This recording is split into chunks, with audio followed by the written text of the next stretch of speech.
JC Latham is a Tennessee Titan, Justin. Can you believe it? I kinda can't. Let's break it all down, though. This is the Music City Audible. Let's get to it. Oh, welcome everyone to an emergency special draft night edition of the Music City Audible podcast presented by Broadway Sports Media in partnership with 440 Sports. I'm Justin Graver. With me, as always, is Justin Melo. And Justin, the Titans picked a tackle, but probably not the one that everyone expected. JC Latham, tackle out of Alabama at number 7 overall.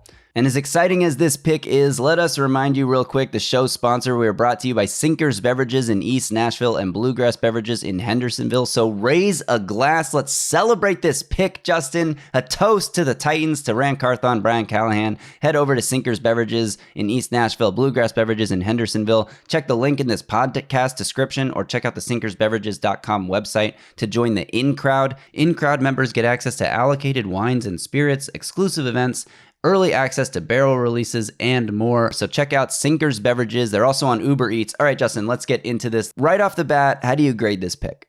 I'm going to go with a B. With a B. You know, I don't think it's as shocking. Titans fans, I mean, the pick was just made. We're reacting to this in real time.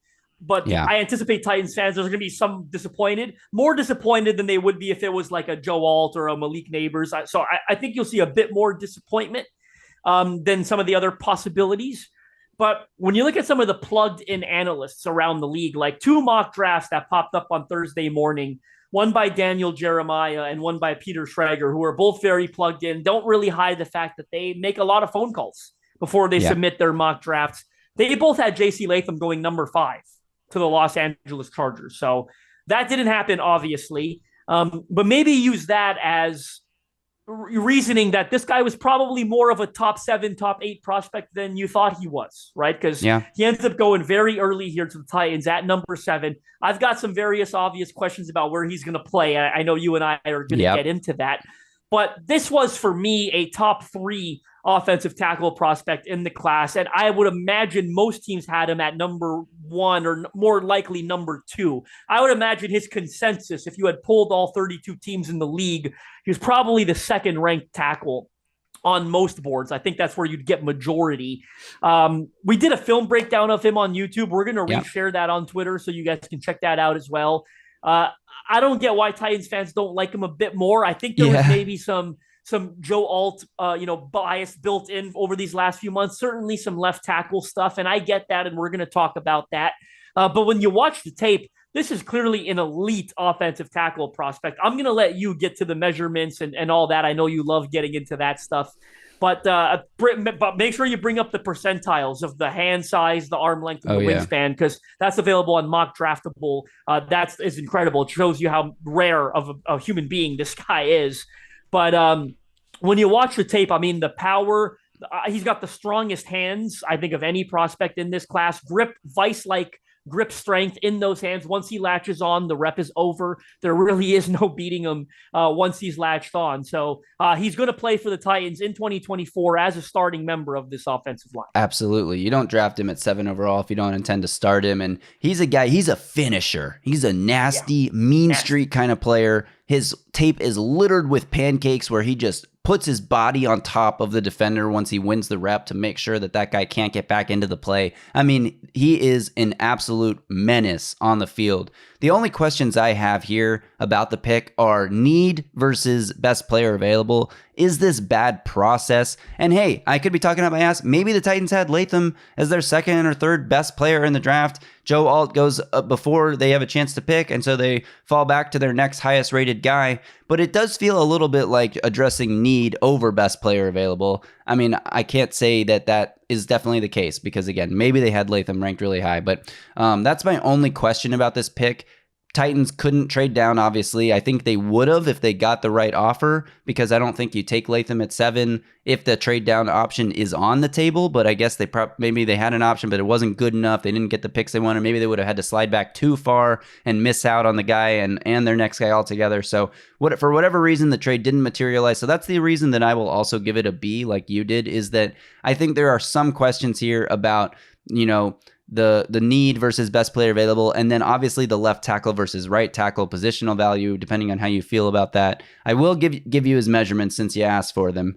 The JC Latham did not do any athletic testing, so we don't know his 40 time, his explosion, speed scores. We don't know any of that stuff, but we do know his measurements. 6'5" 3/4, 342 pounds, a huge human being. And just to put that into context, 6'5" 3/4 is not massive. It's only 48th percentile in height. But 342 pounds is 95th percentile in weight. So an absolute mammoth of a man. Wingspan 84 3/8 inches. That's 82nd percentile. Arm length 35 1/8 inches. That's 82nd percentile.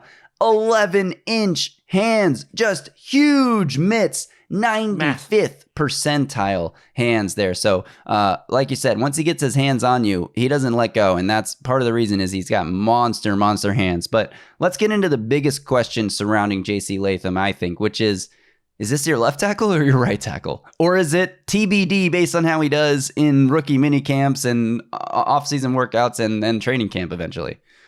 Well, I don't believe that the Titans don't have a plan, right? I mean, I said this last year when they took Peter Skoronski, they knew he was going to be the left guard, and I had that on really good account. I think I was the first to officially report that last year. I wrote a whole story on it.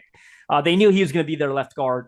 I imagine they know where JC Latham's going to play. We don't know, and they might not tell us, but they know. And someone asked a good question the other day about the right tackle versus left tackle. And of course, they got into, well, it's not the same. A lot of great rushers rush off the right side now. And they pointed out some, I think Bosa, a couple others.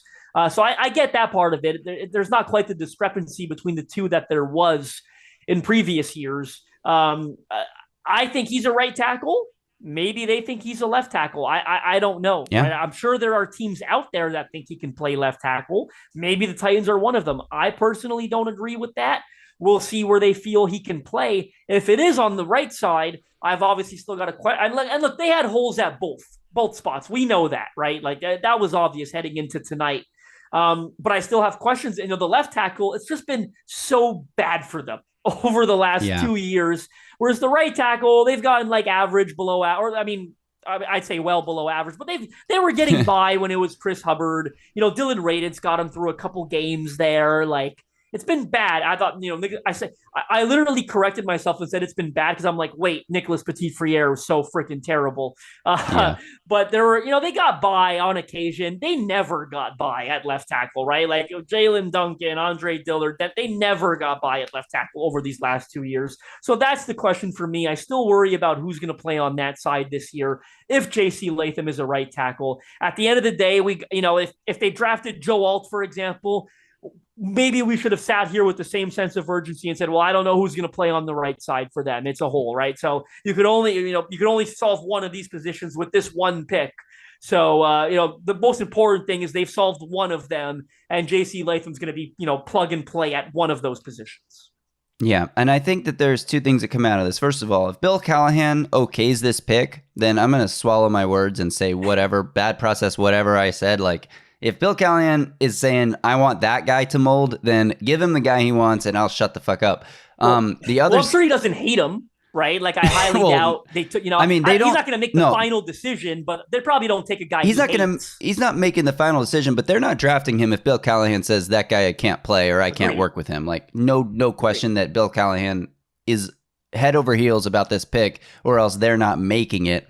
And the other thing I'll say is I think this leaves the door open for the second round pick, and if they trade back or whatever, they could go literally any direction. It wouldn't surprise me. If they take another tackle in the second round, it wouldn't surprise me at all. And I think that it would pretty much cement JC Latham as your right tackle, and maybe you get Kingsley Suamataia or Jordan Morgan, or if those guys go in the first round, someone else is going to fall at 38, and that becomes your left tackle. And then maybe that's the side you slide the help to, and you say JC Latham doesn't need as much help. Now, JC Latham, I think, not as good of a pass protector as Joe Alt, who they obviously couldn't have drafted.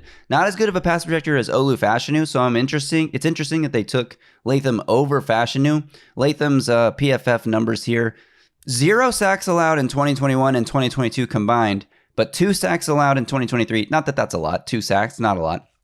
14 total pressures allowed last year. That was his worst season allowed in terms 2 of sacks during this recording. Yeah, okay. 14 pressures allowed last year. That was the most he allowed in his career at Alabama. Only 12 allowed 2022, only 4 allowed in 2021. Of course, in 2021, he only played 55 pass blocking snaps. 2022, 486 pass blocking snaps, only 12 pressures allowed. 2023, less pass blocking snaps, 429, and more pressures allowed in 14. A lot of people watched the Rose Bowl and thought, oh my gosh, this guy's so overhyped, he can't play. I do think he had, one of his worst games in that Rose Bowl game. I think his other worst game was the Ohio State game, which is the tape that you and I broke down, which was a great tape for us to break down because we got to see some of Latham's biggest strengths and some of the areas where he needs a little bit of work. And I think patience with his punch is one of those areas. I think, getting oversetting to the outside and allowing the inside counter move is one of the things that he struggled with a little bit. But getting him in with Bill Callahan and working with him there, I feel pretty confident they're going to turn this guy into a monster blocker. The question, again, is just which side of the field does he play on? But anyway, moving on to day 2 of the draft, do you agree with me that this leaves the door open for the Titans to take literally any position outside of like quarterback and running back and kicker?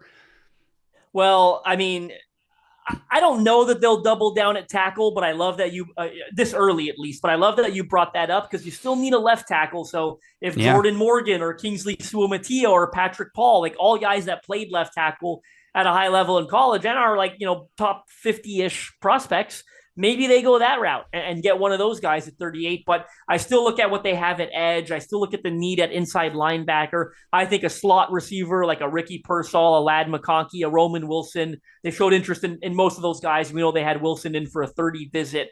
I think that's within the realm of possibility. But I agree. I mean, if JC's a right tackle especially, I think you've got all options on the table. You've got a left tackle, you've got a receiver, and I think you've got an edge and a linebacker. So there's so many spots they can go with it. In fact, maybe you trade down. If you want a left tackle, you probably can't trade down.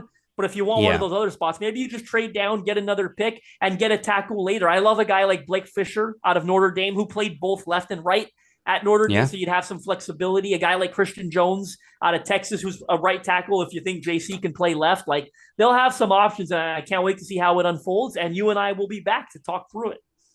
Absolutely. We will be back Friday morning, so we're recording this now without knowing who those options on the board are, and we're going to come back and record Friday morning to talk through the potential ways that day 2 could unfold here for the Titans and really recap this pick even further, knowing everything we know about how the first round is going to shake out. So that'll be great. We can't wait to get back on and do that. In the meantime, drop a comment below. How do you grade this pick? I feel like this is going to be one of the more polarizing potential options that the Titans could have taken here. If the Titans had taken Joe Alt, I feel like it'd be A+ across the board. If they'd taken one of those top 3 receivers, I feel like everyone would be excited, but a little cautious about the tackle position. But Latham, especially at pick 7, without a trade down scenario, there's going to be some people who do not like the pick. And I know that from a tweet that I sent out the other day asking for Titans fans to explain why they didn't like JC Latham. And a lot of people said because he's not Alt. A lot of people said because Alabama tackles don't work out in the NFL, which scout the player, not the helmet. Give me a break with that one.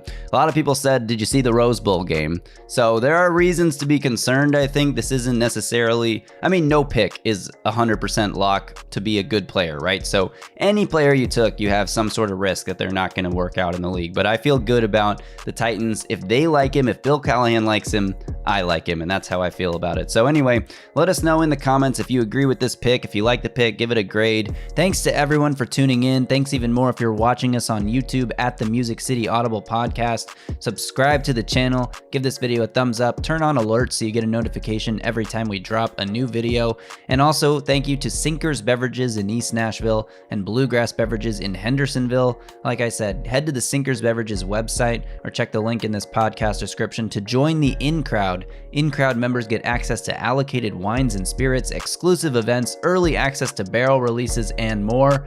And Sinkers Beverages is on Uber Eats. If you're trying to stock up for your draft party here, but you don't have time to head out to East Nashville, you don't have time to go over to Hendersonville, just load up the Uber Eats app, search Sinkers Beverages, and you can get all your booze, everything you need delivered right to your door. So thanks to our sponsors, thanks to all of you. All right, we'll be back on Friday morning. Until then, y'all stay safe out there and tighten up.